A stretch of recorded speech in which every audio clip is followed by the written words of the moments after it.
Assalamualaikum warahmatullahi wabarakatuh. Perkenalkan, nama saya Haji Lasot Abdul. Saya dari kelas B jurusan Ilmu Hukum, Fakultas Hukum Universitas Negeri Gorontalo. Di sini saya akan menyampaikan materi saya tentang pendaftaran tanah, yaitu hukum agraria. Yang pertama tentang pengertian pendaftaran tanah, tujuan dan objek dari pendaftaran tanah. Yang pertama yaitu pengertian. Pengertian pendaftaran tanah adalah suatu kegiatan administrasi yang dilakukan oleh pemilik terhadap hak atas tanah baik dalam pemindahan hak ataupun pemberian pengakuan hak yang baru.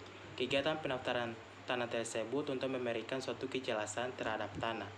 Pendaftaran tanah dimuat dalam pasal 1 angka 1 PP nomor 24 tahun 1997 yang disebutkan bahwa pendaftaran tanah adalah suatu rangkaian kegiatan dilakukan oleh pemerintah secara terus-menerus yang berkesinambungan dan teratur untuk meliputi kegiatan pengumpulan, pengelolaan, pembukuan dan penyajian serta pemeliharaan data fisik dan data yuridis yang dalam bentuk peta maupun dalam bentuk daftar yang mengenai bidang-bidang tanah atau satuan-satuan rumah susun, termasuk pemberian surat tanda bukti, hak bagi bidang-bidang tanah yang sudah ada haknya, dan hak milik atas satuan rumah susun, serta hak tertentu yang membebaninya.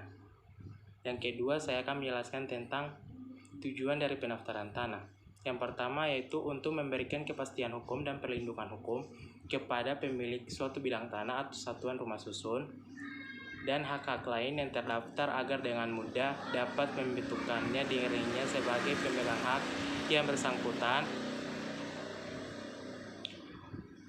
Yang kedua, untuk menyediakan informasi kepada pihak-pihak yang berkepentingan agar termasuk pemerintah dengan mudah dapat memperoleh data yang diperlukan dalam mengadakan perbuatan hukum mengenai bidang-bidang tanah ataupun bidang-bidang satuan-satuan rumah susun yang telah terdaftar. Yang terakhir, saya akan menyampaikan objek dari pendaftaran tanah. Objek pendaftaran tanah terdapat 6 objek. Yang pertama, bidang-bidang tanah yang dipunyai dengan hak milik, HGU, HGB, dan hak pakai. Yang kedua, tanah hak pengelolaan, tanah hak wakaf, tanah hak milik atas satuan rumah susun, tanah hak tanggungan, dan yang terakhir yaitu tanah hak atas negara.